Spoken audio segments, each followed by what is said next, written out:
என்னுடைய வரலாறை எங்கிருந்து தொடங்கணும்? இருந்து தொடங்குவியா, அக்குல இருந்து தொடங்குவியா? நீ 1900 இருந்து தொடங்குற, நான் கிமு 50,000 போடா அப்படிங்கிறேன். கிடையாது, அதெல்லாம் வரலாறே கிடையாது. ஈவேரா மட்டும் பிறக்காம போயிருந்தா நீங்க எல்லாம் டேஷ் பசங்களா தான் இருந்திருப்பீங்க. இது எவ்வளோ ஆணவமான பேச்சு. இந்த திராவிட இயக்கத்தவர்கள் என்பவர்கள் ஒரு அறகுறைகள், அரைவேக்காடுகள், எதையுமே முழுசா படிக்க மாட்டாங்க. இப்ப அவர் சொல்றாரு 8வது அத்தியாயம் 415வது ஸ்லோகத்துல இப்படி சொல்லி இருக்கிறாங்க, இந்த மகனேன்னு சொல்லி இருக்கிறாங்க. அப்படியா ராசா? யார் அந்த சத்திரிய ஜாதிகள் அப்படின்னு தேடினா அவுன்றம், பவுன்றம், யவனம், கசம், திராவிடம். அந்த காலத்திலேயே எங்களுக்கு மனு தர்மம் பொருந்தாது. தமிழர்கள் எதிர்த்து நின்றுக்காங்க, வாதாடி வென்றிருக்காங்க. கணவனை இழந்த ஒரு பெண் வாரிசை தேர்ந்தெடுக்க முடியும், இது மனு தர்மத்திற்கு எதிரானது. அத லண்டன் பிரிவியூ கவுன்சில் வரைக்கும் போய் போராடி நம்ம வெற்றி பெற்று இருக்கிறோம். அப்ப எவ்வளவு வாய்க்கொழுப்பு இருக்கும் உனக்கு? வரலாறையும் முழுசா படிக்காம தமிழர்களை ஒரு பிறமொழியாளன் நீ இந்த தமிழ் மண்ணில நின்னுகிட்டே நீ அந்த வார்த்தையை சொல்லி திட்டிட்டு போற. உன்னை விட்டது எங்க தப்பு தானே? தன்னுடைய மொழிக்கு ஒரு ஆபத்து வந்துரும் அப்படிங்கிற அந்த பயத்திலேயே அதை எதிர்த்து போராடி ஆயிரக்கணக்கில் உயிர் விட்ட இந்த இனத்துல தான் இன்னைக்கு தமிழ் படிக்காத 3 தலைமுறை வந்திருக்கு. இப்ப தீபம் ஏற்றுவதை தடுத்தால் இஸ்லாமியர்களோட ஓட்டு கிடைக்கும். தமிழை படிக்கிறத கட்டாயமாக்கி அதுக்கு நீதிமன்ற தீர்ப்பு எதிராக வந்தும் கூட அதையெல்லாம் மதிக்காம செயல்பட்டு இருந்தா என்ன நடந்திருக்கும்? இந்தியா முழுக்க கட்டுப்படுத்தி ஆட்சி செய்வதற்கு அடித்தளம் போட்டு கொடுத்தது கருணாநிதியும் திமுகவும். இல்லைன்னு மறுக்க முடியுமா? உன்னுடைய பதவி வெறிக்காக அன்றைக்கு நீ பாஜகவோட கூட்டணி வச்ச, இதான் உண்மை. இவங்களுக்கு அந்த இமேஜ் முக்கியம், பிராண்ட் ஈவேரா அப்படிங்கிற அந்த இமேஜ் ரொம்ப முக்கியம். அது செதஞ்சு போயிருச்சு அப்படின்னா இங்க பிறமொழியாளர்கள் ஆட்சி அதிகாரத்துல இருக்க முடியாது.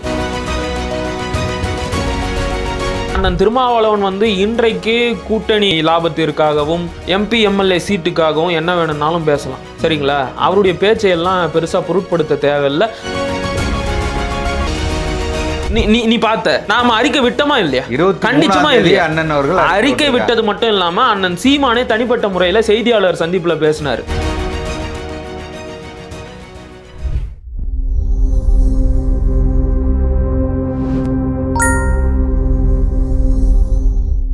அருந்தமிழ் நேயர்களுக்கு வணக்கம். இன்று நாம் சந்திக்க இருக்கும் ஆளுமை எல்லோருக்கும் அறியப்பட்டவர், விவாதங்களில் கலந்து கொண்டு தன்னுடைய வாதங்களை திறம்பட எடுத்து வைப்பவர், இந்த அரசியல் உலகத்தில் மிகவும் பிரபலமாக இருக்கும் வலையொலியின் நம் நண்பர், அரசியல்வாதி, பத்திரிகையாளர் மகிழன் அவர்களை சந்திக்க இருக்கிறோம். வாருங்கள், அவரிடம் இன்னைக்கு கேட்க வேண்டிய கேள்விகள் நிறைய இருக்கிறது, நாம் அவரிடம் கேட்போம். வணக்கம் மகிழன். வணக்கம். அருந்தமிழ் நேயர்கள் சார்பாக உங்களுக்கு என்னோட முதல்ல வாழ்த்து. நன்றி, மகிழ்ச்சி. இப்போ கடந்த ஒரு ஆண்டுகளாக ரொம்ப அதிகமாக பேசக்கூடிய விஷயங்களாக, விவாத பொருளாக மாறி இருக்கிறது பெரியார் பற்றிய சர்ச்சைகள். எனக்கு தெரிஞ்சு அதை அதிகமாக வாசிக்கக்கூடியவர், நிறைய கருத்துக்களை உள்வாங்கி கொண்டு வாதங்களை வைக்கக்கூடியவராக. உங்கள்கிட்ட கேட்டால் இது சரியாக இருக்கும்னு நினைக்கிறேன். என்ன ஆச்சு? ஏன் பெரியாரை நீங்கள் இவ்வளோ காலம் தமிழ்நாட்டில் திராவிடர்கள் எல்லோரும் பேசி வந்த ஒரு பெரியாரை, இவர்தான் இந்த ஆரியத்தை எதிர்க்கக்கூடிய ஒரு முதுகெலும்பாக இருக்கக்கூடிய இந்த பெரியாரின் கைத்தடியை வைத்து கொண்டு தான் இன்றைக்கி தமிழகம் எதிர்ப்பு நிலையில் இருக்குன்னு சொல்லிக்கிட்டு பேசக்கூடிய இந்த 2.0 திராவிட ஆட்சியில் என்ன ஆச்சு? தமிழ் தேசிய பேசக்கூடியவர்கள் இவ்வளோ மூர்க்கமாக பெரியாரை எதிர்ப்பதற்கு என்ன காரணம்? இப்போ நீங்கள் குறிப்பிட்டீங்க இல்லையா, இவரால் தான் இந்த தமிழ் இனம் மீண்டு தலை நிமிர்ந்தது, அவர் தான் எல்லாத்தையுமே செஞ்சார் அப்படின்னு சொன்னீங்க இல்லையா? அங்கேருந்து தான் எல்லா பிரச்சனையும் தொடங்குது. நாம் அப்படி நம்பி விட போய் தான் நம்முடைய வரலாறு என்பது மொத்தமாக அழிக்கப்பட்டு இருக்கு இங்கே.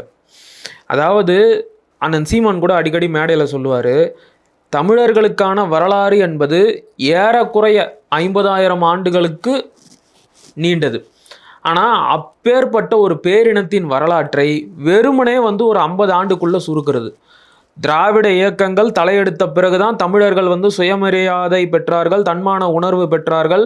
அதன் பிறகுதான் அவர்களுக்கு கல்வி அறிவு வந்தது. அதன் பிறகுதான் அவர்கள் இன்றைக்கு இவ்வளவு தூரம் முன்னேறி இருக்கிறார்கள் அப்படின்னு எல்லாத்தையுமே ஒரு குறிப்பிட்ட இயக்கம், அந்த இயக்கம் சார்ந்த தலைவர்களுக்கு கொண்டு போய் சேர்க்கிறது இருக்கு இல்லையா, இது மிகப்பெரிய வரலாற்று துரோகம். அந்த துரோகத்தை தெரிந்தோ தெரியாமலோ தமிழர்கள் வந்து ஒரு 70 ஆண்டுகளா அனுமதிச்சிட்டாங்க.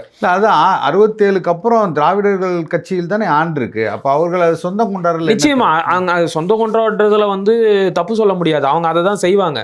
ஆனா அதுக்குள்ள இருக்கிற அந்த நுட்பமான விஷயங்களை நம்ம புரிஞ்சுக்கணும். இப்ப நீங்க சொன்ன மாதிரி 67ல திமுக ஆட்சிக்கு வருது, திராவிட கட்சிகள் தான் தொடர்ந்து ஆட்சியில் இருக்கு, அதனால அவங்களுடைய வரலாறு தான் வந்து ப்ரொமோட் ஆகும். ஆனா அது சரியாங்கிறதான கேள்வியே. இப்ப நான் சொன்ன மாதிரி எனக்கு பலாயிரம் ஆண்டுகால வரலாறு இருக்கு. என்னுடைய வரலாறை எங்கிருந்து தொடங்கணும்? ஆள் இருந்து தொடங்குவியா, அக்குல இருந்து தொடங்குவியா? நீ வந்து 1900 இருந்து தொடங்குற, நான் வந்து கிமு 50,000க்கு போடா அப்படிங்கிறேன்.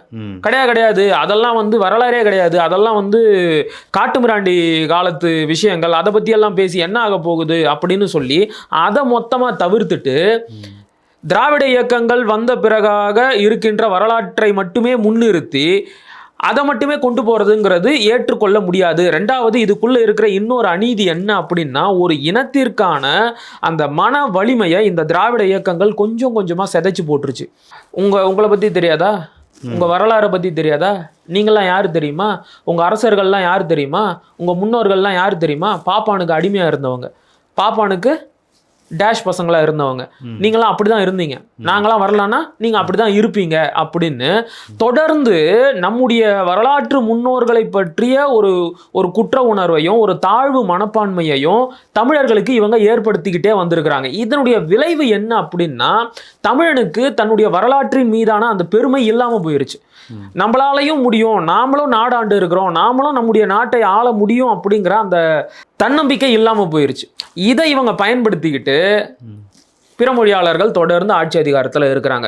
இப்போ தமிழ் தேசிய அரசியல் தலையெடுத்த பிறகு மறுபடியும் நாம் வந்து ஈவேராவையும் இந்த திராவிட இயக்கங்கள் திராவிட கட்சிகளின் செயல்பாடுகளையும் மறுவாசிப்பு செய்யும் போது தான் தெரியுது, இவங்க நம்முடைய முன்னேற்றத்துக்கு பாடுபடுறேன் அப்படின்னு சொல்லிக்கிட்டு கொஞ்சம் கொஞ்சமாக நம்முடைய சிந்தனையில் விஷத்தை விதைச்சிருக்கிறாங்க.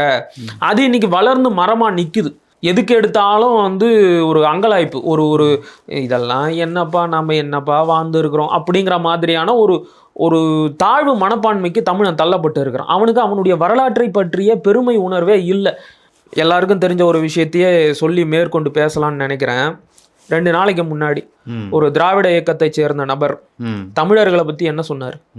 ஈவேரா மட்டும் பிறக்காம போயிருந்தா நீங்க எல்லாம் டேஷ் பசங்களா தான் இருந்திருப்பீங்க.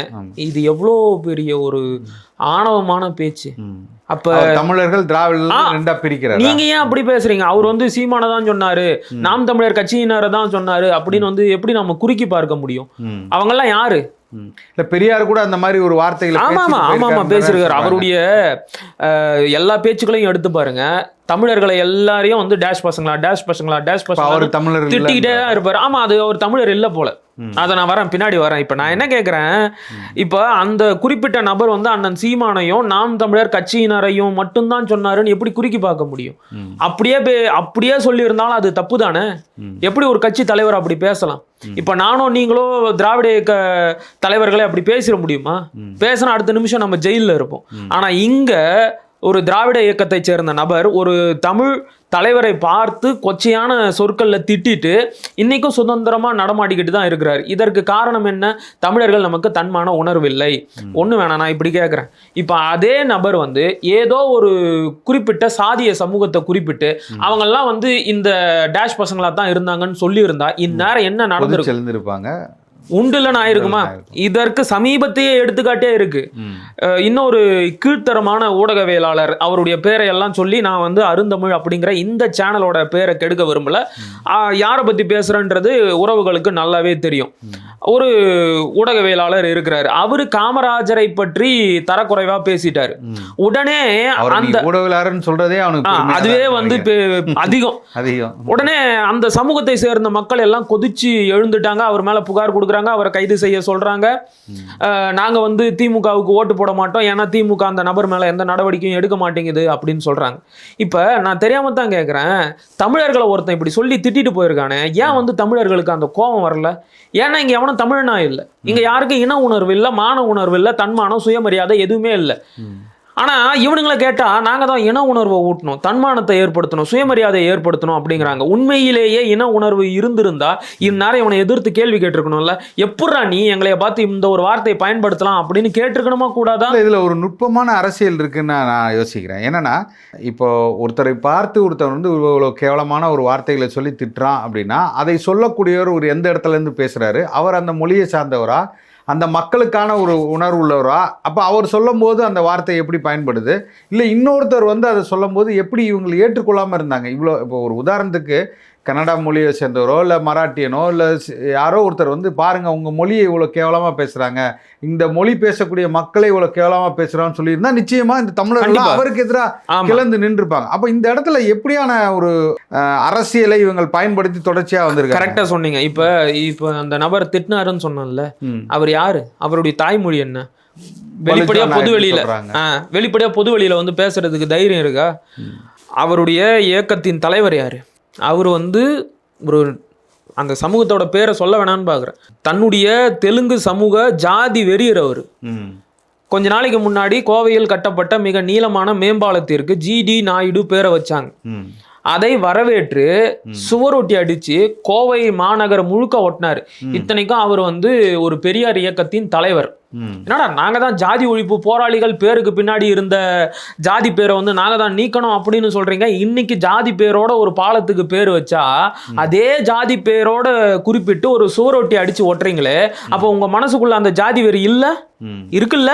இருக்க போய் தானே வந்து பெருமித உணர்வோட சுவரொட்டி அடிச்சு ஒட்டுறீங்க.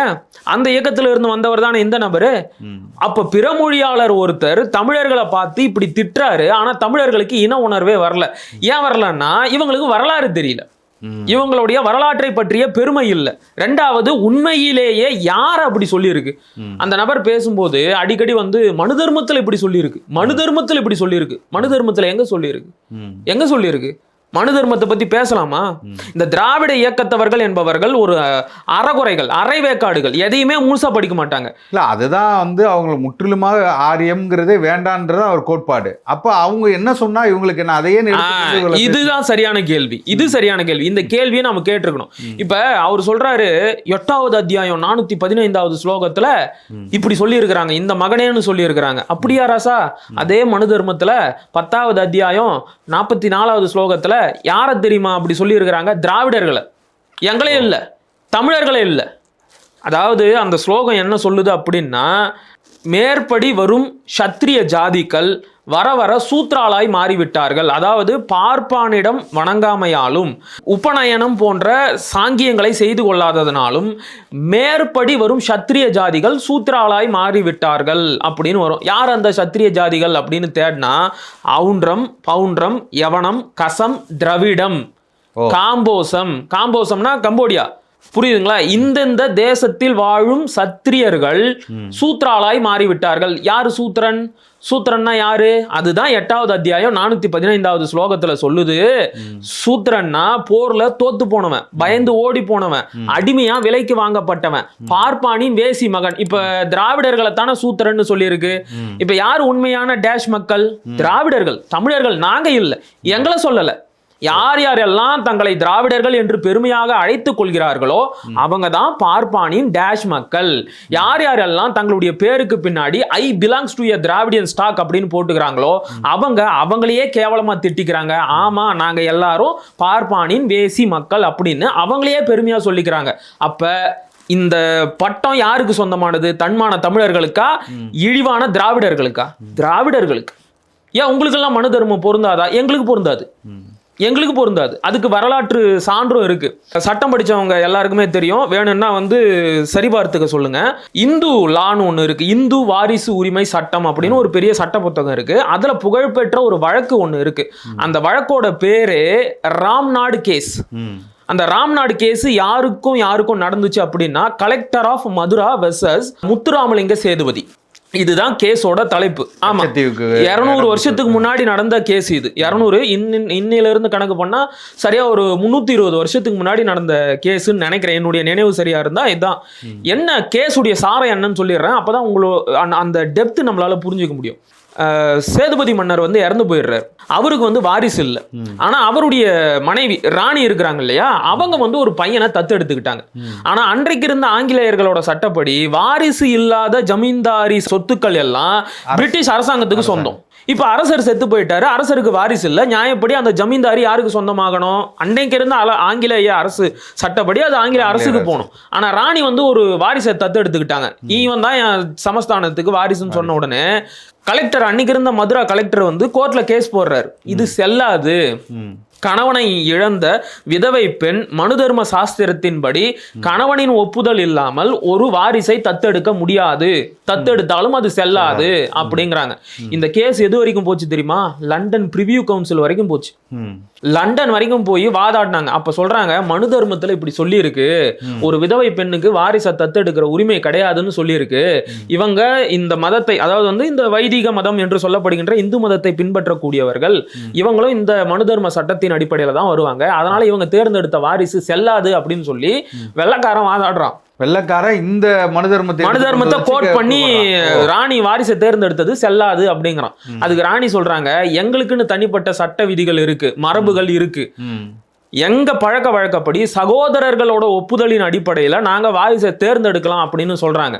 அப்ப அங்க இதையெல்லாம் கேட்ட ஜட்ஜு வந்து என்ன சொல்றாருன்னா, எழுதப்பட்ட சட்ட விதிகளை விட கஸ்டம்ஸ் அண்ட் யூசேஜ், மரபு பழக்க வழக்கங்களுக்கு மதிப்பு அதிகம், அதனால ராணி வாரிசை தேர்ந்தெடுத்தது சரி அப்படின்னு சொல்லி தீர்ப்பு வந்துருச்சு. அதன் பிறகு வந்து இந்த சமஸ்தானம் இன்னைக்கும் தொடர்ந்து நடந்துகிட்டு இருக்கு.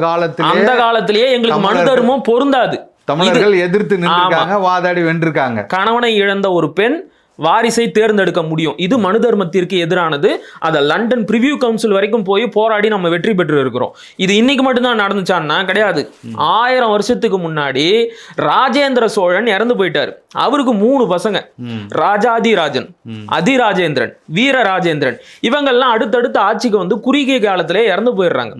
அவருக்கு ராஜேந்திர சோழனுக்கு இன்னும் நிறைய மகன்கள் இருந்திருக்கிறாங்க, அதற்கான கல்வெட்டு குறிப்புகள் இருக்கு. ஆனா அவங்க யாருமே வந்து ஆட்சி அதிகாரத்துக்கு வரல. அதுக்கு பதிலா ராஜேந்திர சோழனோட மகள் வழி பேரன் அம்மங்கா தேவி அப்படின்னு சொல்லிட்டு ராஜேந்திர சோழனுடைய மகளுக்கு பேரு, அந்த மகன் வழியா வந்த சாளுக்கிய வம்சா வழி அவன், அந்த குலோத்துங்க சோழன் தான் அரசாட்சிக்கு வரான். ஏன்னா ராஜேந்திர சோழனோட மனைவி குலோத்துங்க சோழனை தத்தெடுத்துக்கிட்டாங்க தன்னுடைய மகனா.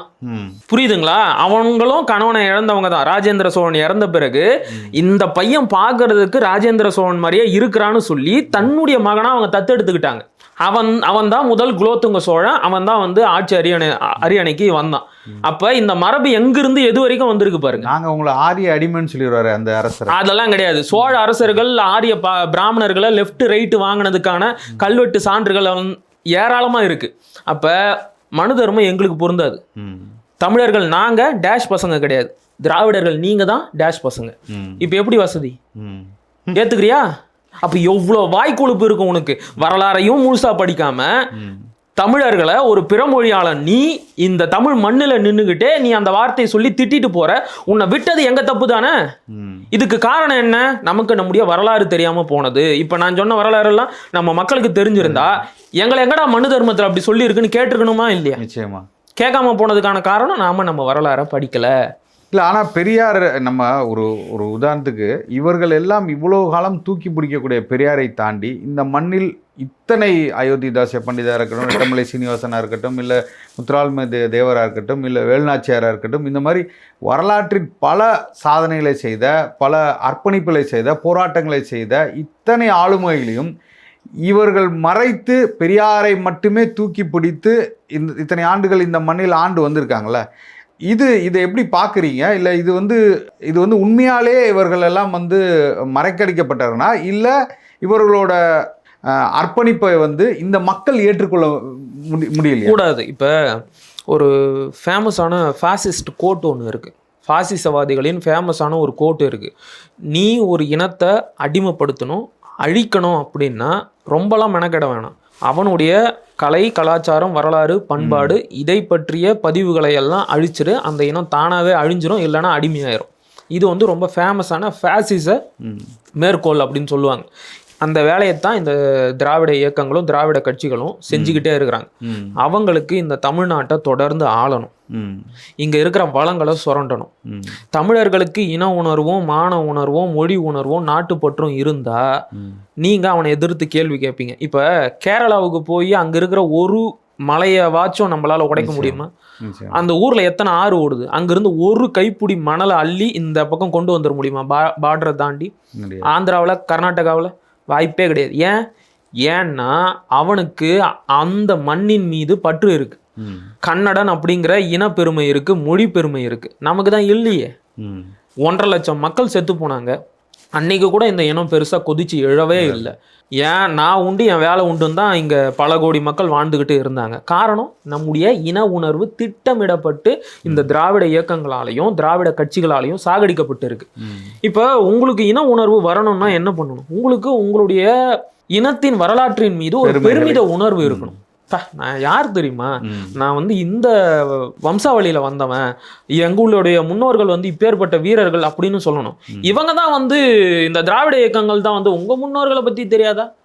அவங்கெல்லாம் யாரு தெரியுமா? அவங்கெல்லாம் பார்ப்பனர்களோட அடிமை. என்னமோ இவனுங்கெல்லாம் பார்ப்பனர்களை எதிர்த்து தினம் சண்டை செஞ்சுக்கிட்டு இருந்த மாதிரி மேடையில பிரச்சனை வருதோ அந்த இடத்துல திராவிடர்கள் தமிழர்கள் மேடையில பேசும்போது பிராமணிய எதிர்ப்பு அப்படின்னு எல்லாம் பேசுவாங்க.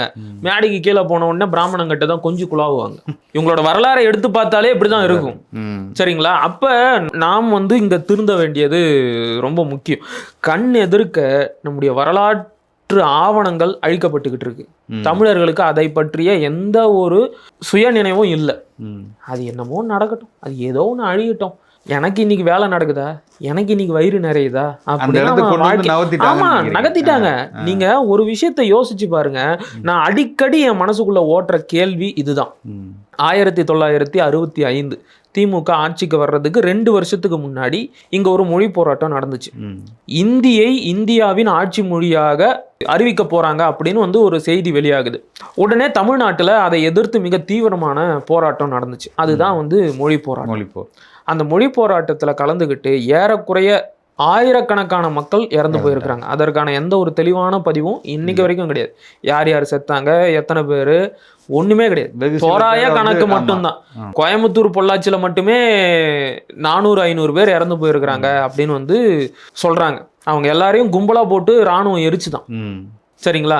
அப்ப தன்னுடைய மொழிக்கு ஒரு ஆபத்து வந்துரும் அப்படிங்கிற அந்த பயத்திலேயே அதை எதிர்த்து போராடி ஆயிரக்கணக்கில் உயிர் விட்ட இந்த இனத்துல தான் இன்னைக்கு தமிழ் படிக்காத 3 தலைமுறை வந்திருக்கு. பள்ளிகள்லாம் மூடப்பட்டு. இந்த நிலை எப்படி உருவாச்சு? வெறும் 60 ஆண்டுகள்ல எங்க இருந்து எங்க வந்துட்டோம் பாருங்க. மொழிக்காக உயிரை விட்ட நிலை மாறி இன்னைக்கு மொழியவே படிக்கலனாலும் பரவாயில்ல, எனக்கு அது முக்கியம் இல்லை, அதெல்லாம் படிச்சு என்ன ஆக போகுதுங்கிற கேள்வி கேட்கிற நிலைக்கு எப்படி நாம வந்தோம்? யார் இதை உருவாக்குனது? இந்த மனநிலையை யார் உருவாக்குனது? இந்த திராவிட இயக்கங்களும் திராவிட கட்சிகளும் தானே. தமிழ்நாட்டுல தான் உருவாக்கி கல்வியில் சிறந்த தமிழ்நாடுன்னு அப்புறம் பெருமை வேற பேசிக்கிறது. இந்த கல்வியில் சிறந்த தமிழ்நாட்டுல தான் தொடக்க கல்வியில இருந்து ஆராய்ச்சி கல்வி வரைக்கும் நீங்க தமிழே படிக்காம பட்டம் வாங்கிட்டு வெளியே வர முடியும். இந்த நிலையை யார் உருவாக்குனது? தமிழ் படிப்பது கட்டாயம். செம்மொழி கொண்ட முத்தமிழ் அறிஞர் அவர்தான். அனைத்து பள்ளிகளிலும் தமிழ் கட்டாயம். தமிழ் படிச்சே ஆகணும். இதுக்கு விதிவிலக்கே கிடையாது. நீ எங்க வேணாலும் போ, எந்த கோர்ட் வேணாலும் போ, அதெல்லாம் மதிக்க வேண்டிய அவசியம் எங்களுக்கு இல்ல. ஒரு சட்டம். ஆமா, இன்னைக்கு வந்து தீபம் ஏற்றுவதற்கு நீதிமன்றமே உத்தரவு போட்டாலும் அதையெல்லாம் ஏத்துக்காம சண்டை செஞ்சோம் அப்படின்னு பெருமையா பேசிக்கிறாங்கல்ல. ஏன் அந்த இது வந்து இந்த தமிழ் மொழியில இல்ல? கட்டாயமாக்க. இப்ப தீபம் ஏற்றுவதை தடுத்தால் இஸ்லாமியர்களோட ஓட்டு கிடைக்கும். தமிழை படிக்கிறத கட்டாயமாக்கி அதுக்கு நீதிமன்ற தீர்ப்பு எதிராக வந்தும் கூட அதையெல்லாம் மதிக்காம செயல்பட்டு இருந்தா என்ன நடந்திருக்கும்? தமிழர்களுக்கு தமிழ் உணர்வு வந்துடும். தமிழ் படிச்சா அவன் குறைஞ்சபட்சம் ஒரு வரலாறு படிப்பான், இலக்கியம் படிப்பான். அப்ப அந்த இன உணர்வு வந்துடும். அது தனக்கு எதிராக போயிடும்ல. இப்பதான் அந்த மாதிரி பாடத்திட்டத்தெல்லாம் சேர்த்திருக்காங்க. யாரெல்லாம் கலைஞர் அவர்களை பத்தியான வரலாறு பற்றி பேசுறாங்களா? எங்களை பத்தி படி, எங்களை பத்தி படி, படிச்சாலும் எங்களை பத்தி படி. புரியுதுங்களா உங்களுக்கு? 1957 அப்புறம் தான் வரலாறு. ஆமா, அதுக்கப்புறம் தான் நமக்கு வரலாறு.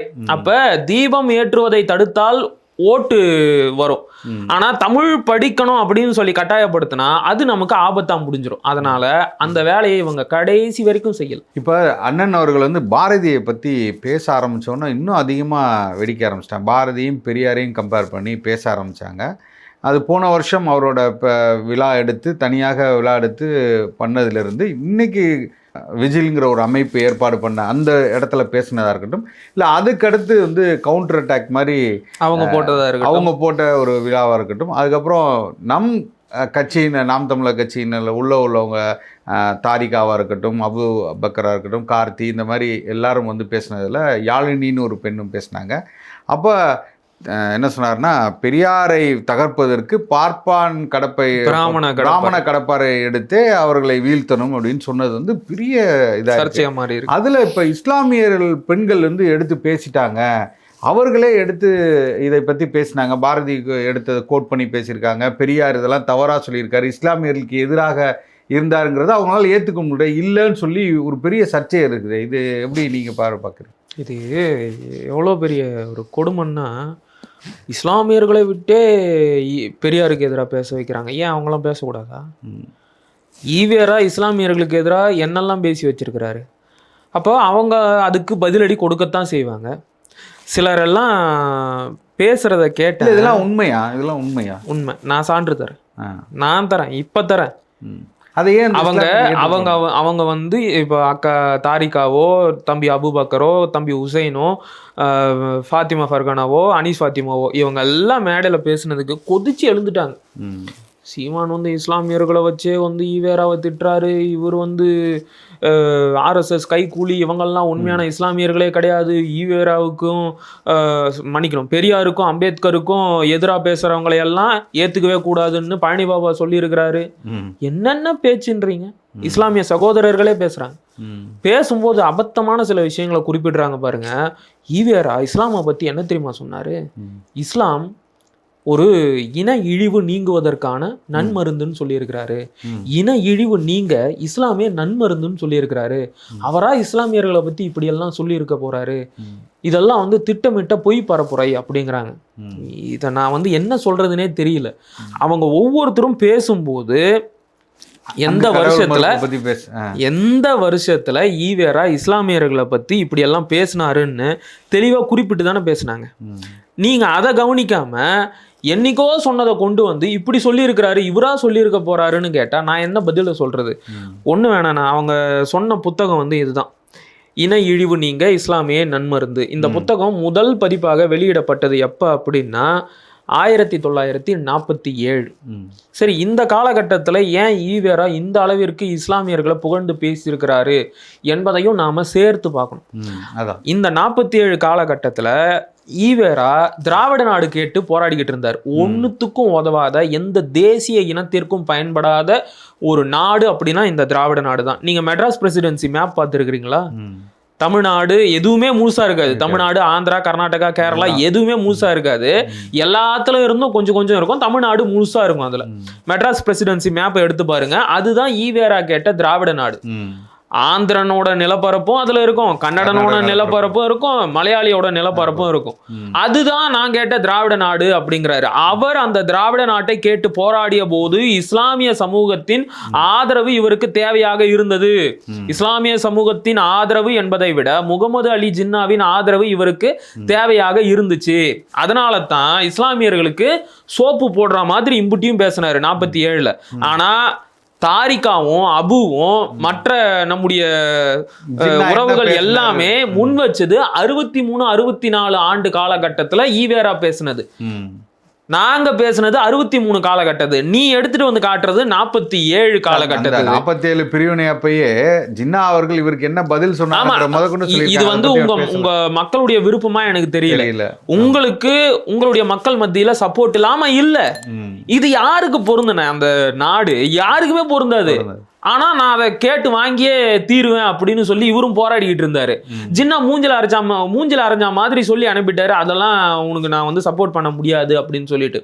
அப்ப அன்றைக்கு ஜின்னாவோட சப்போர்ட் வேணும், இஸ்லாமியர்களோட சப்போர்ட் வேணும். அதுக்கு தாஜா போடுறதுக்கு இந்த மாதிரி எல்லாம் பேசினாரு. ஆனா அவருடைய உண்மையான சுயரூபம் எப்ப தெரியுமா தெரிஞ்சது?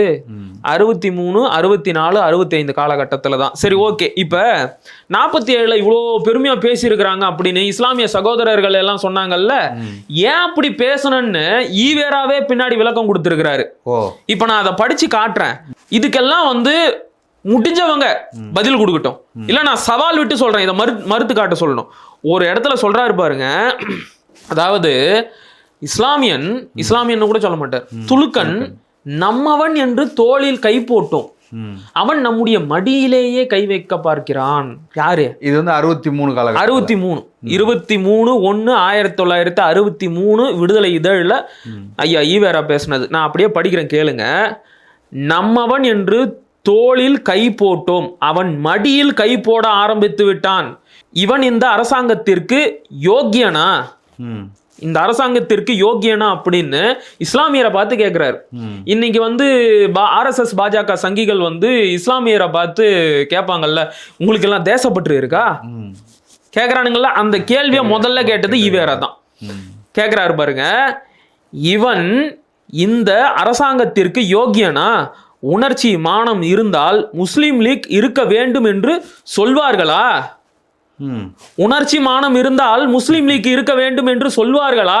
உங்களை தான் பார்த்து கேட்கிறாரு. அடுத்து, இந்த நாட்டிலே எதற்கு அவசியம் அது? முஸ்லிம் லீக் இந்த நாட்டுக்கு எதுக்கு அவசியம்? அவர்களுக்கு என்ன கிடைக்க போகிறது, என்ன கிடைக்காமல் போய்விட்டது? முஸ்லிம் லீக் அரசியல் கொள்கை என்ன? வெள்ளைக்காரன் காலத்தில், இதை நல்லா ஞாபகம் வச்சுக்கணும்னே, இப்ப இவங்க சொல்றாங்கல்ல இஸ்லாத்தை பத்தி ஆஹா ஓஹோன்னு சொன்னாருன்னு, அது சொன்னது எல்லாமே இந்த 48 விடுதலை கிடைக்கிறதுக்கு முன்னாடியும் விடுதலை கிடைச்சதுக்கு அப்புறமும் தான். அதைத்தான் இப்ப சொல்றாரு தலைவர், ஒப்புதல் வாக்குமூலம் கொடுக்கிறாரு. வெள்ளைக்காரன் காலத்தில் அவன் மீது ஆத்திரம் கொண்டு துலுக்கர்களுக்கு ரொம்ப ஆதரவு கொடுத்ததால், புரியுதுங்களா உங்களுக்கு? வெள்ளைக்காரன் மேல எனக்கு ஒரு கோபம் இருந்துச்சுப்பா, அதனால உனக்கு கொஞ்சம் ஆதரவு கொடுத்தேன். அதுக்கு அடுத்து வராரு பாருங்க, கொடுத்ததால் அவனும் தனக்கு அவ்வளவு யோக்கியதை இருக்கிறது என்று நினைத்து விட்டான். ஏண்டா போனா போட்டோன்னு உனக்கு நான் இடம் கொடுத்தா உனக்கு அவ்வளவு தகுதி இருக்குன்னு நீயே நினைச்சுக்குவியா? கேட்டது யாரு? ஈவேரா. இல்ல நீங்க மறுத்து பேசுங்க. 23/1/1963 விடுதலை இதழ். இதனுடைய தலைப்பு என்ன தெரியுமா? பார்ப்பனர் துலுக்கரால் தமிழ்நாட்டுக்கு பேராபத்து. இஸ்லாமியர் காலத்தில் ஜசியா வரியை போட்டு நம்மை வஞ்சித்தவர்கள் இஸ்லாமியர்கள் பேசியிருக்கிறாரா இல்லையா? இதே ஆர்டிகல்ல இருக்கு. இந்த ஜசியா வரிய பத்தி எல்லாம் யாரு தெரியுமா பேசுவாங்க? சங்கிங்க, RSS காரனுங்க, பிஜேபி காரனுங்க. அதை எடுத்து இவர் பேசுறாரு. பெருந்தகை நம்ம தாத்தா காயிதே மில்லத்தை பார்ப்பனர்கள் கிட்ட 1 லட்சம் ரூபாய் வாங்கிட்டு அடிமையா போயிட்டாருன்னு எழுதி வச்சிருக்காரு. அதையும் இல்லைன்னு மருங்க பார்க்கலாம், தான் இருக்கு கையிலே வச்சிருக்கேன் அம்புட்டியும். என்ன காரணத்துக்காக அதை அவர் சொல்றாரு? அவர் காங்கிரஸை எதிர்க்கிறாராம், இவர் காங்கிரஸ் ஆதரவுல இருக்கிறாரு. இல்ல நான் தெரியாம தான் கேட்கிறேன், ஈவேரா தமிழர்களுக்காக கடைசி வரைக்கும் தனிநாடு கேட்டாருன்னு சொல்றீங்களா? தனிநாடு கேட்கிறவர் எதுக்காக காங்கிரஸ் ஆதரிக்கணும்? காங்கிரஸ் உங்களுடைய தனிநாட்டு கோரிக்கையை ஆதரிச்சதா? சொல்லுங்க, ஆதரிச்சதா? தமிழ்நாடு அப்படிங்கிற பேரை கூட அந்த காங்கிரஸ் கட்சி ஏத்துக்கல. போராடி பெற்று 1956 மொழிவாரி மாநிலமாக தமிழ்நாடு பிரிக்கப்பட்ட பிறகு தமிழ்நாடு என்ற பெயரை வைப்பதற்கு கூட அன்றைக்கு ஆட்சியில் இருந்த காங்கிரஸ் கட்சி ஒத்துக்கல. அந்த காங்கிரஸ் கட்சியை இவர் ஆதரிச்சுக்கிட்டு நான் தனிநாடு கேட்டேன்னு சொல்லுவாராம். அந்த காங்கிரஸ் கட்சியை எதிர்த்து நம்ம தாத்தா காயிதே மில்லத்து போட்டியிட்டா அந்த முஸ்லீம் லீக்கை இம்புட்டு கேள்வியும் கேட்டுட்டு இந்த கட்சி காங்கிரஸ் கட்சியை வீழ்த்துவதற்காக பார்ப்பனர்களிடம் 1 லட்சம் ரூபாய் வாங்கி கொண்டு அடிமையாக போய்விட்டார் சாயிபு அப்படின்னு எழுதி வச்சிருக்கிறார். நான் அப்படியே படிச்சிடறேன், இதையும் பொய் சொல்றேன்னு சொல்றாங்க, அவருடைய வார்த்தைகள்லேயே நம்ம படிச்சிருவோம். இஸ்மாயில் சாஹிபுனா நம்ம தாத்தா காயிதே மில்லத்து தான், சரிங்களா? இஸ்மாயில் சாஹிபு முனிசிபாலிட்டி தேர்தலுக்கு ஏன் நிற்கிறார் என்றால் காங்கிரஸை ஒழிக்கத்தான் என்கிறார்.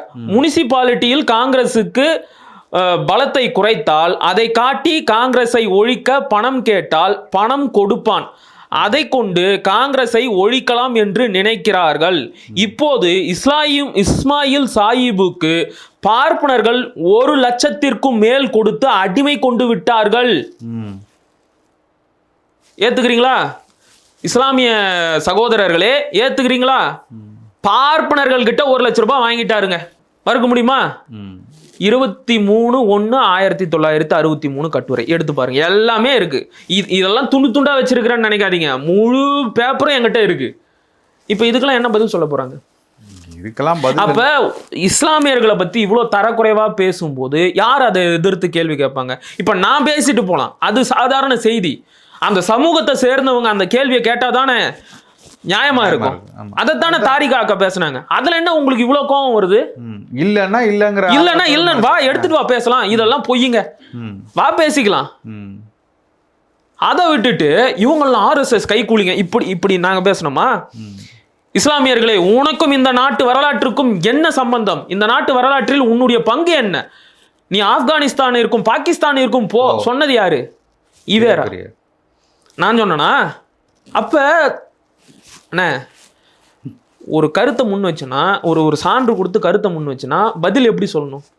இந்த சான்றை மறுத்து நீ ஒரு சான்று, இது தவறான, அதானே கரெக்டா இருக்கும். அதை விட்டுட்டு தாரிகா அக்காவை தனிப்பட்ட முறையில பேசுறாங்க. இது நியாயமா? இது யோகியம்? அவங்களோட சிந்தனை, அவர்கள் பின்பற்றக்கூடிய தலைவர்கள் அப்படிதான். அது மட்டும் இல்ல, சைக்காலஜிக்கலா நம்மள அட்டாக் பண்றாங்க. இப்படியே இவங்களை பேச விட்டா இன்னும் பல ரகசியங்கள் வெளியே வந்துடும், அது நமக்கு ஆபத்து.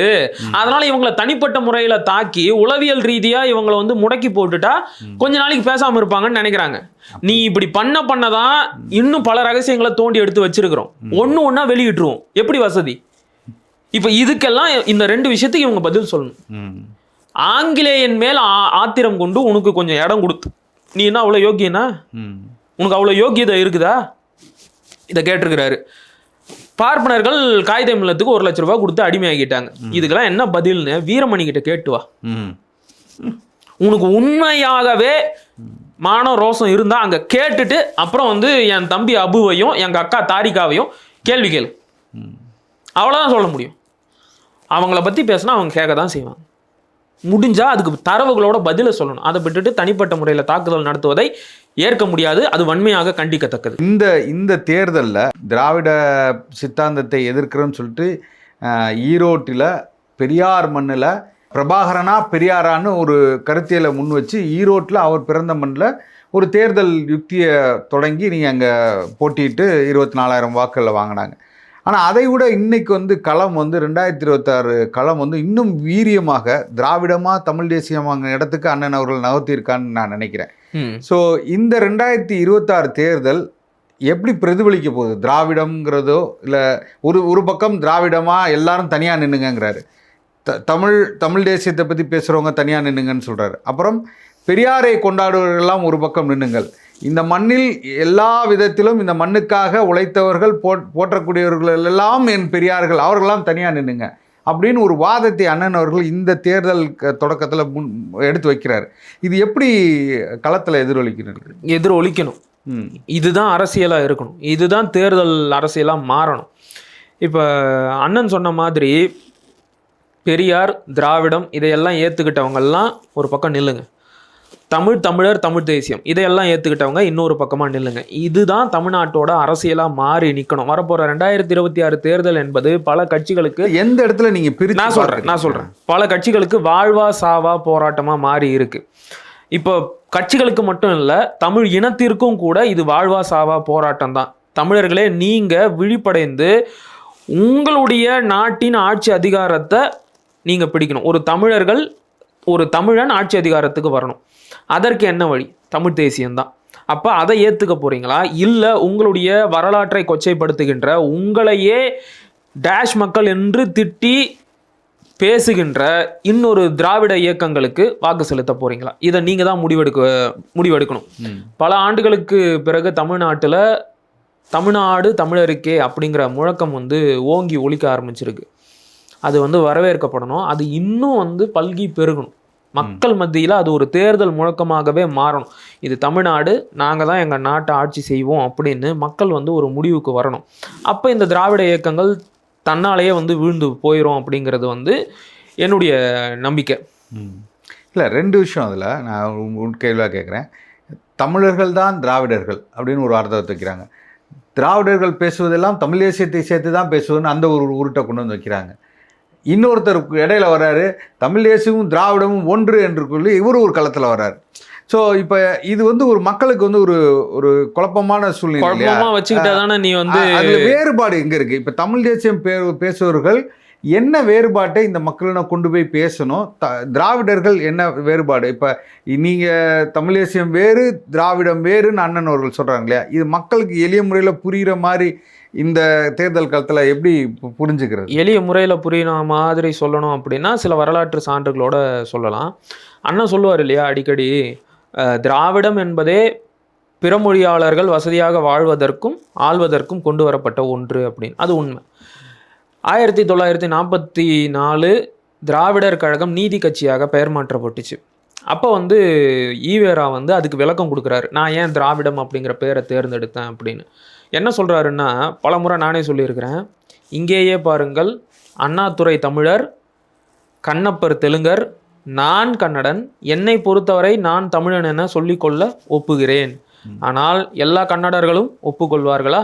எல்லா தெலுங்கர்களும் ஒப்புக்கொள்வார்களா? எனவே நாம் நம்மை மாதவன் நாயர் அவர் திராவிடர்கள் என்று அழைத்து கொள்ள வேண்டும். அப்ப பிற மொழியாளர்கள் தங்களுடைய அடையாளத்தை மறைத்து கொள்வதற்காக கொண்டு வரப்பட்ட அடையாளம் தான் இந்த திராவிடம் என்பது. இதற்கான ஒப்புதல் வாக்குமூலத்தை யார் கொடுத்தது? ஈவேராவே கொடுத்திருக்கிறாரு. இதைத்தான் அண்ணன் மேற்கோள் காட்டி சொல்றாரு, பிற மொழியாளர்கள் வசதியாக வாழ்வதற்கும் ஆள்வதற்கும் கொண்டு வரப்பட்டது தான் திராவிடம். நாம எல்லாரும் திராவிடர்கள் அப்படின்னு போயிட்டான். ஆனா மொழியா பாத்தீங்கன்னா, நான் தமிழன் நீ தெலுங்கு, நான் தமிழன் நீ கன்னடம், நான் தமிழன் நீ மலையாளி. ஆனா அந்த மொழி அடையாளத்தை அழிச்சிட்டு திராவிடம் அப்படின்னு இல்லாத ஒரு இன அடையாளத்தை கொண்டு வந்து நம்ம மேல திணிக்கிறது. ரெண்டாவது, இந்த திராவிடமும் தமிழ் தேசியமும் ஒன்று, தமிழ்தான் திராவிடம் அப்படின்னு எல்லாம் சொல்றாங்கல்ல, கிடையாது. தமிழர்கள் மத்தியில தமிழர்கள் அப்படின்னு தான் பேசணும்.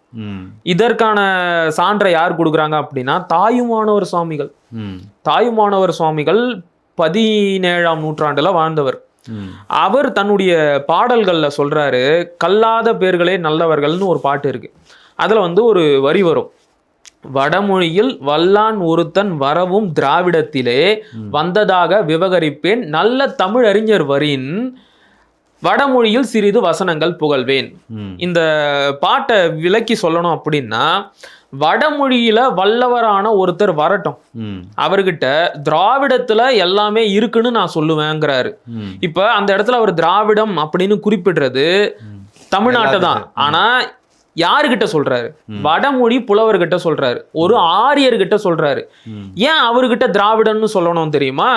அவர் தன்னுடைய இலக்கியத்துல விந்திய மலைக்கு தெற்காக உள்ள எல்லா நாடுகளையுமே, தமிழ்நாட்டை மட்டும் கிடையாது, ஆந்திரா, கர்நாடகா, கேரளா, தமிழ்நாடு, குஜராத், மகாராஷ்டிரா எல்லாத்தையுமே திராவிடம் அப்படின்னு தான் குறிப்பிட்டு வச்சிருக்கிறாரு. அப்ப உன்னுடைய சமஸ்கிருத மொழியில எல்லாமே இருக்குன்னு சொல்லி எங்கிட்ட பேச வந்தா நான் என்ன சொல்லுவேன்னா, திராவிடத்துல எல்லாமே இருக்குன்னு சொல்லுவேன் அப்படிங்கிறாரு.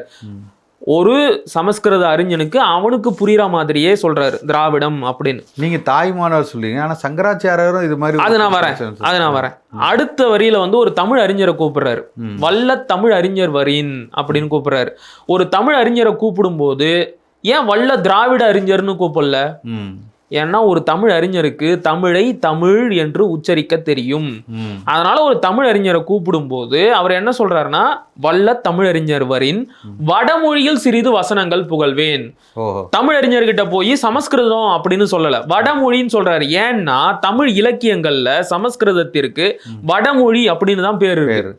அப்ப ஒரு சமஸ்கிருத புலவர்கிட்ட பேசும்போது என்ன சொல்ல பயன்படுத்தணும், ஒரு தமிழ் அறிஞர்கிட்ட பேசும்போது என்ன சொல்ல பயன்படுத்தணும் அப்படிங்கிறத தாயுமானவர் சுவாமி 400 ஆண்டுகளுக்கு முன்னாடியே பிரிச்சு காட்டிட்டு போயிட்டாரு. நீங்க தமிழர்கள் கிட்ட வந்து நாமெல்லாம் திராவிடர்கள்னு எதுக்கு சொல்றீங்க? ஆரிய பிராமணர்கள் கிட்ட சொல்லுங்க. அதுவும் மனு தர்மத்தை எடுத்து பார்த்தா இந்த திராவிடம் என்ற சொல் கூட ஆரிய பிராமணர்களைத்தான் குறிக்குது. அவனை குறிப்பிட்ட ஒரு அடையாளத்தை கொண்டு வந்து எப்படி ஏமால சுமத்துற? அப்ப எவ்வளவு குழப்பத்தை ஏற்படுத்தி இந்த இனத்தை ஒரு குழப்பமான மனநிலையிலேயே வச்சிருக்கிறாங்க பாருங்க இவங்க. அடுத்து என்னமோ ஒரு கேள்வி கேட்டீங்கன்னா, இல்ல சங்கராச்சாரியர் முதற்கொண்டு பேசியிருக்காரு இல்லையா? ஆமா ஆமா. அதாவது வந்து பஞ்ச திராவிட பிராமணர்கள்னு சொல்லிட்டு இப்ப காஞ்சி சங்கர மடமே வந்து பாத்தீங்கன்னா ஒரு வெப்சைட் வச்சிருக்கு. தென்னிந்தியாவில் வாழும் பிராமணர்கள் வந்து பஞ்ச திராவிட பிராமணர்கள் தான். அதுக்குள்ள இருக்கிற பிரிவுகளை எல்லாம் கேட்டீங்கன்னு வச்சிங்களேன், ரொம்ப வேடிக்கையா இருக்கும். பிராமணர்கள் அப்படின்னு சொல்லிட்டு ஒரு பிரிவு வகைகள் இருக்கு. அபிதான சிந்தாமணின்னு ஒரு புத்தகனை இவ்வளவு பெருசு இருக்கும். தமிழோட முதல் என்சைக்ளோபீடியா அப்படின்னு சொல்லுவாங்க. தெரிஞ்ச 2 பிராமின் தான், என்ன வடகலை தென்கலையா, அது இல்ல. அது வந்து இதெல்லாம் மேலோட்டமான பிரிவு. இதுக்குள்ள சில நுட்பமான பிரிவுகள்லாம் இருக்கு. இப்ப இந்த பிராமணர்களுக்குள்ள யார் யாரெல்லாம் வராங்க அப்படின்னு சொல்லிட்டு ஒரு விஷயங்களை குறிப்பிட்டு இருப்பாங்க. திருவாரூர் திராவிடர், திராவிடருக்கு ஒரு பிராமணருக்கு பேரே திருவாரூர் திராவிடர். அவர் வந்து ஒரு பிராமண பிரிவு.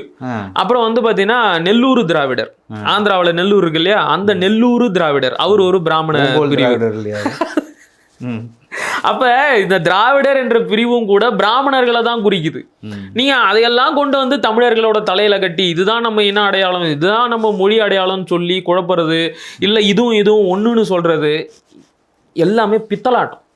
வரலாறு தெரியாத தற்குறிகள் பேசுறது. இல்லைன்னா தெரிஞ்சுக்கிட்டு தமிழர்களை குழப்பணும் அப்படிங்கிற அந்த சதி எண்ணத்தோட பேசுறது. இதை வந்து நம்ம தெளிவா புரிஞ்சுக்கணும். என் தாய்மொழி தமிழ், என் தேசிய இனம் தமிழ் இனம், என் நாடு தமிழ்நாடு, இந்த விஷயத்துல தெளிவா இருக்கணும். மற்றபடி இதுல திராவிடம் அதுக்கெல்லாம் இங்க இடமே கிடையாது.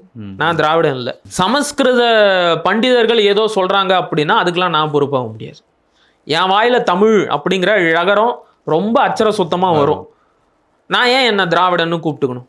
அதனால அது தேவையில்லை. இல்லாத ஒரு இனத்தை, ஆமா, இல்லாத ஒரு இனமோ மொழியோ எனக்கு அடையாளமா ஆக வேண்டிய அவசியம் இல்லை. இல்லை, ஆனால் அவங்க சொல்றாங்க, நாங்கள் தான் வந்து ஒரு அரணாக நின்று கொண்டு இன்னைக்கு வந்து தமிழகத்தை காப்போம், தமிழ்நாட்டை ஆளுவோம்ங்கிற மாதிரி தமிழ்நாட்டை காக்கக்கூடிய ஒரு சக்தியாக நாங்கள் தான் நிற்கிறோம். இல்லாட்டி ஆரியம் உள்ள வந்துடும். ஆரியம் வந்து இந்த மண்ணிலிருந்து பாருங்க, தமிழ்நாட்டை தவிர மித்த எல்லா இடத்துலையும் அவங்க வந்து ஆக்கிரமிச்சிட்டாங்க, நான் எங்கள்கிட்ட மட்டும் நடக்கவே இல்லை பாருங்க அப்படின்னு ஒரு பெருமையாக சொல்றாங்க. ஆரியம் வந்து ஏன் வந்து இங்க உள்ள வர முடியாம சிரமப்படுறான்? அவன் சிரமம்லாம் படவே இல்லை. இவனுக்கு தான் தோல் மேல தூக்கி வச்சுட்டு உள்ள கொண்டு வந்துட்டாங்களே. நான் என்ன கேட்குறேன், வெளிப்படையா ஒரு விஷயத்த பேசலாமா? 47 நமக்கு சுதந்திரம் கிடைச்சிது. 50 அரசியலமைப்பு சட்டம் நிறைவேற்றப்பட்டுச்சு. 67 திமுக ஆட்சிக்கு வந்துச்சு. 67 திமுக ஆட்சிக்கு வந்தபோது இருந்த மாநில உரிமைகள்ல எத்தனை விழுக்காடு இன்னும் மிச்சம் இருக்கு? 110 விழுக்காடு கூட இல்லை. கொஞ்சம் கொஞ்சமாக மாநில பட்டியலில் இருந்த அதிகாரங்களை எல்லாம் ஒன்று பொதுப்பட்டியலுக்கு கொண்டு போயிட்டாங்க, இல்லைன்னா ஒன்றிய அரசோட பட்டியலுக்கு கொண்டு போயிட்டாங்க. இதையெல்லாம் விட்டுட்டு வேடிக்கை பார்த்தது யாரு? நீங்க தானே ஆட்சியில் இருக்கிறீங்க. 67 இருந்து திமுக அதிமுகன்னு மாறி மாறி நீங்க தானே இருந்தீங்க. அப்புறம் என்ன நீங்க மாநில உரிமையை காப்பாற்றி கிழிச்சிட்டீங்க? அப்புறம் என்ன நீங்க ஆரியத்தை உள்ள வரவிடாம தடுத்துட்டீங்க? பல முறை நாம சொல்லிட்டோம். 1999 இறுதியில் இருந்து 2004 வரைக்கும் பாஜக கூட கூட்டணி வச்சு பாஜகவை 5 ஆண்டு காலம் நிலையான ஆட்சியை கொடுக்க வச்சது யாரு? கருணாநிதி தானே. அவன் அந்த காலகட்டத்தை பயன்படுத்தி தான் இந்தியா முழுக்க கிளை பரப்பி வேர் பரப்பி நல்லா வந்து காலை ஊனி நின்றுட்டான். பியூரோக்ரசி முழுக்க தங்களுடைய ஆட்களை கொண்டு போய் நிறுவிட்டான். அதன் பிறகு வந்த தேர்தல்களை எல்லாம் கொஞ்சம் கொஞ்சமாக காங்கிரஸ் கட்சி பலவீனம் அடைய இவன் செல்வாக்கு பெற்று இன்னைக்கு தொடர்ந்து 3 முறை ஆட்சியில் இருக்கிறான். அப்ப அவன் இன்றைக்கு இந்தியா முழுக்க கட்டுப்படுத்தி ஆட்சி செய்வதற்கு அடித்தளம் போட்டு கொடுத்தது கருணாநிதியும் திமுகவும். இல்லைன்னு மறுக்க முடியுமா? இதை கேட்டா பச்சையா ஒரு பொய் சொல்லுவாங்க, நாங்க கூட்டணியே வச்சாலும் குறைந்தபட்ச செயல் திட்டம் போட்டுதான் கூட்டணி வச்சோம். இதை விட ஒரு பச்சை பொய்யை நீங்க எங்கேயுமே பார்க்க முடியாது. குறைந்தபட்ச செயல் திட்டத்தை இவங்க போடல, பாஜக போட்டுச்சு. தொடர்ந்து வந்து அடிக்கடி வந்து நம்ம கார்த்தி கூட மேற்கோள் காட்டுவாரு. பாஜக வந்து முதல் முறை ஆட்சிக்கு வந்து 13 நாள் ஆட்சி கவிழ்ந்து போகுது, 13 மாசத்துல அப்புறம் கவிழ்ந்து போகுது.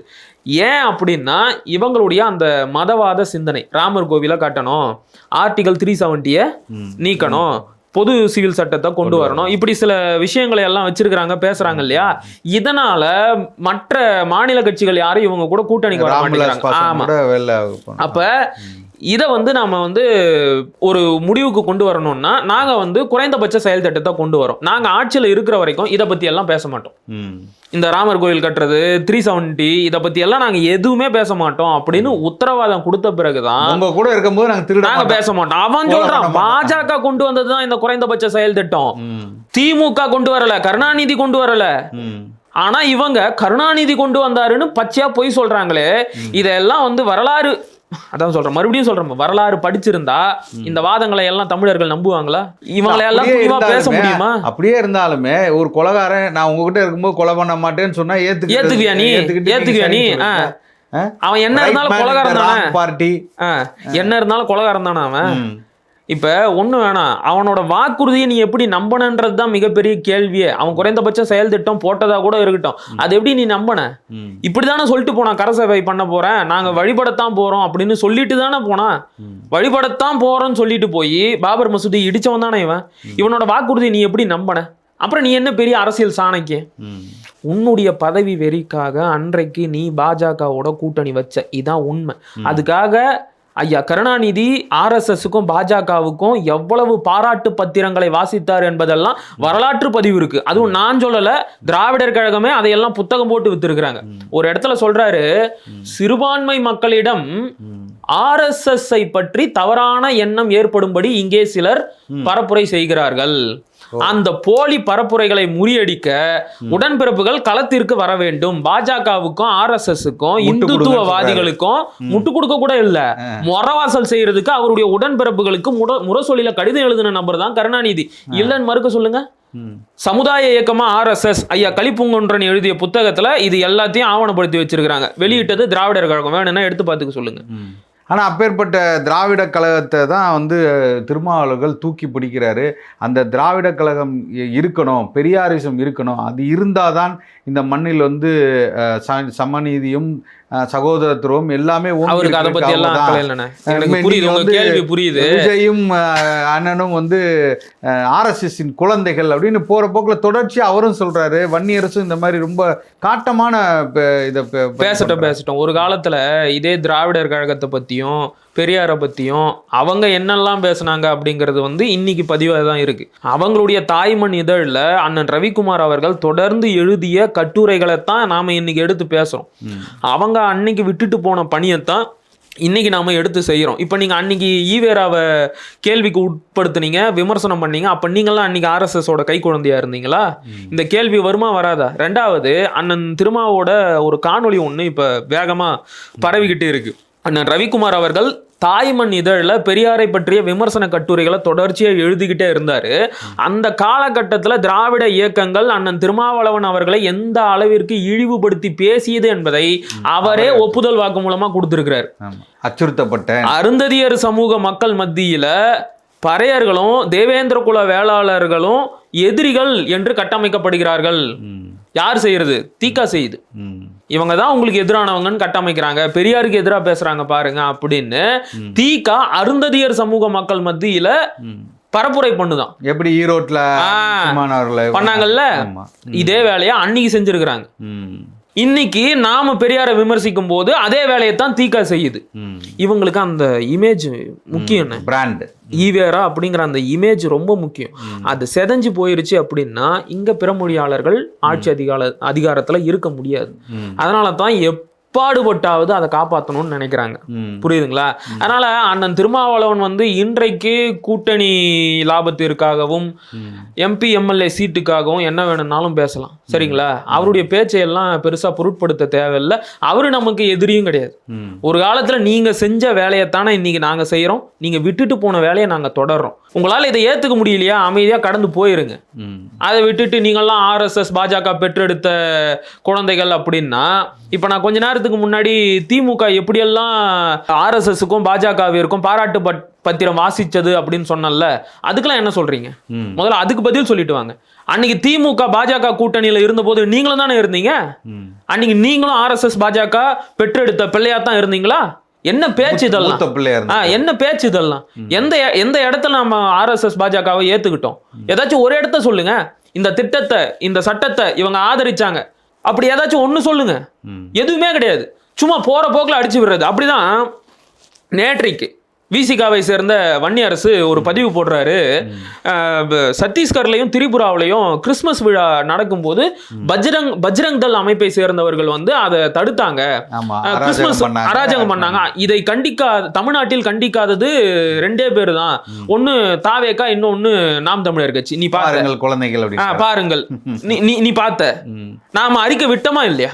கண்டிச்சுமா இல்லையா? அண்ணன் அவர்கள் அறிக்கை விட்டது மட்டும் இல்லாம அண்ணன் சீமானே தனிப்பட்ட முறையில செய்தியாளர் சந்திப்புல பேசினாரு. அப்ப இதெல்லாம் வந்து வன்மம், அவதூறு. இதை தாண்டி வந்து அதுல சொல்றதுக்கு ஒண்ணுமே இல்லை. வேணும்னா இப்படி சொல்லலாம், பொறாமை. 30 ஆண்டுகள் போராடி கூட்டணி வச்சு 4 சீட்டு வாங்கி 2 சீட்டு வாங்கி இப்பதான் அங்கீகரிக்கப்பட்ட கட்சி. ஆனா தொடங்கிய 15 ஆண்டுகளிலேயே யாருடனும் கூட்டணி வைக்காமல் தனித்து நின்று அங்கீகரிக்கப்பட்ட கட்சியாக, அதுவும் நமக்கென்ற ஒரு சின்னத்தை நாமளே வரைஞ்சி அங்கீகாரம் வாங்கி வச்சிருக்கிறோம். அப்ப அந்த பொறாமல்லாம் வரத்தானே செய்யும். அவங்க கட்சி சேர்ந்த ஒருத்தர் தான் சொன்னாரு, ஆமா திருமாவளவன் தான் பிரசவம் பார்த்தாரு. அண்ணன் கேட்டார் இல்லையா, ஆமா நாங்க வந்து RSSம் பாஜகவும் எங்களை பெத்து போடும் போது அண்ணன் தான் பிரசவம் பார்த்தாரு அப்படின்னு சொல்லும் போது, அதுக்கு வந்து அவங்க கட்சியில விசிகாவில இருந்து பாவலன் என்பவர் சொன்னாரு, ஆமா உங்களை முதல்ல மேடை ஏத்தி விட்டு பிரசவம் பார்த்தது நாங்க தான் அப்படின்னு. அப்ப இவங்க மேடையில பேசிய ஒரு நபர் இன்றைக்கு தனித்து ஒரு அரசியல் இயக்கம் கண்டு இவ்வளவு தூரம் வளர்ந்து நிக்கிறது அவங்களுக்கு வைத்தறிச்சலை தானே ஏற்படுத்தும். அதுக்குதான் இப்படிப்பட்ட அவதூறை எல்லாம் பரப்பிக்கிட்டு இருக்காங்க. அண்ணன் சொல்றதுதான், அவங்க நமக்கு எதிரி கிடையாது, நீங்க பக்கம் ஒரு பக்கம் பேசிக்கிட்டு இருங்க, நாங்க எங்க வேலையை செய்யறோம் அப்படின்னு சொல்லிட்டு கடந்து போக வேண்டியது தானே. இவ்வளவு நேரம் நான் கேட்க கேள்விகளுக்கெல்லாம், மக்கள் நினைக்கக்கூடிய கேள்விகளுக்கெல்லாம் மிகவும் ஆதாரப்பூர்வமாகவும் நிதானமாகவும் பதில் சொன்ன உங்களுக்கு மிக்க நன்றி. நன்றி, வாய்ப்புக்கு நன்றி.